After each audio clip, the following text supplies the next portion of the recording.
So, Marcus, would you be kind enough to introduce yourself and the organization again? We've got people joining the live stream from around the world. I know people in Brazil are watching. So, just if you could give a little bit of context to yourself and the union and your history with the Assange Sure. case. Well, thank you for having me on. My name's Marcus Strom. I'm the immediate past president of MEAA Media, the Australia's Journalists Union. I just want to pay tribute to Karen Percy, who you've just heard from, who's carried on the great work that our union has played in supporting Julian Assange and the campaign to have him released. I was president from 2017 to 2022, and that was at a really critical period where we saw Julian dragged out of the embassy in London and put into Belmarsh. And that's when we really hit our straps to try to raise the alarm that this was not just Julian at risk, but all of journalism, not just in Australia, but globally. And in 2019, we went to the World Congress of the International Federation of Journalists, which was in Tunisia that year.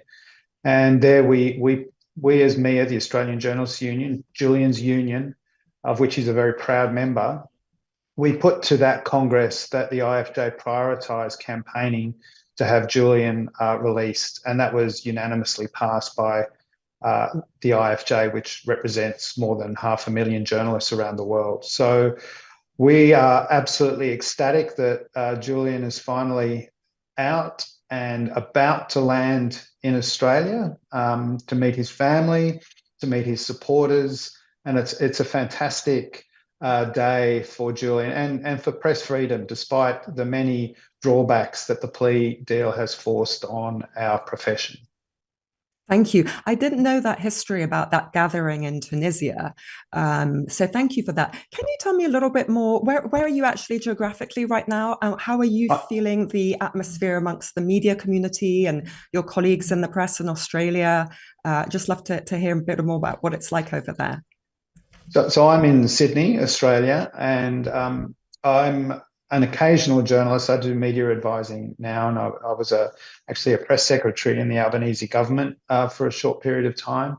And the people that I've spoken to, were pinching themselves. I think I heard Karen say we were checking and double checking and triple checking the news that this was absolutely happening.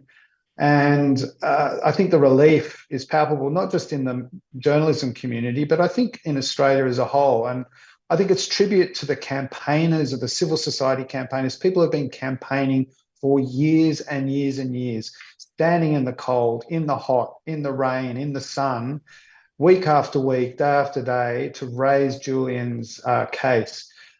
This is really their victory because, I think there'll be a lot of people who claimed that they were on Julian's side in the last decade when maybe they weren't. And I think everyone loves a winner.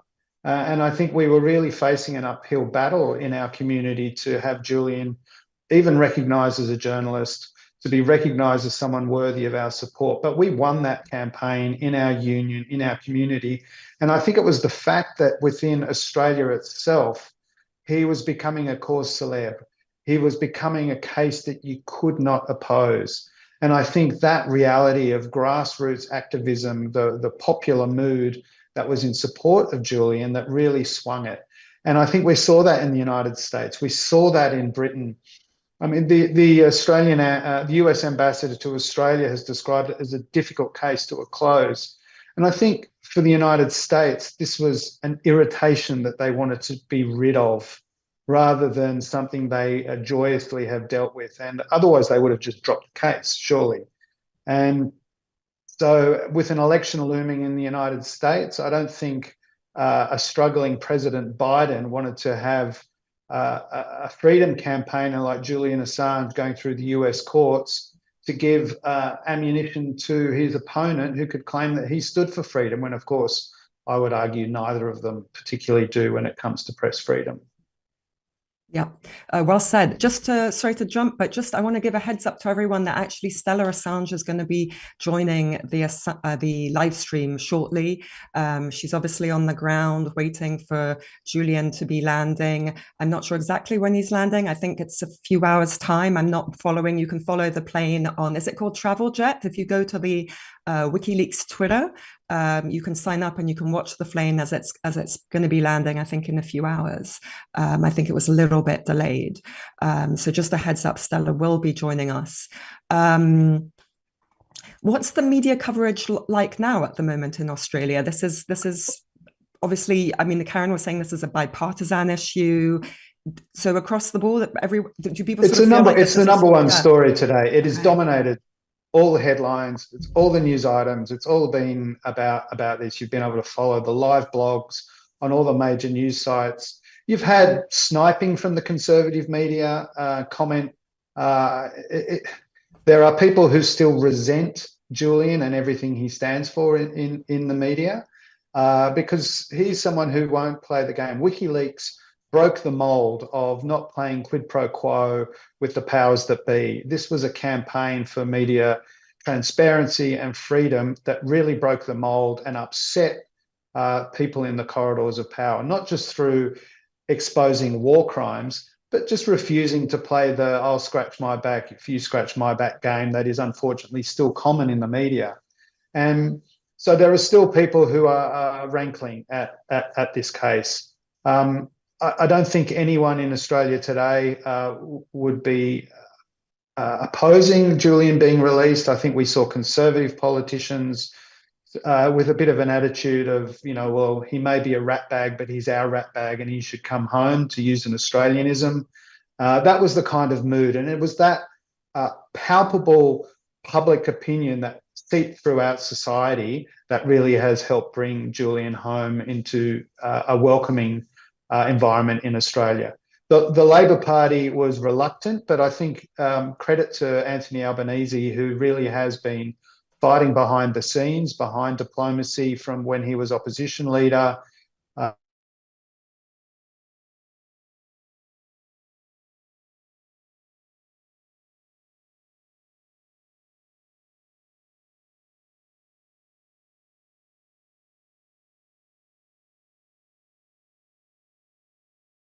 The ambassador, the High Commissioner to the UK, and Australia's ambassador to the United States, both there to make sure the deal got done. And that's what we've seen today, and that's what we're celebrating.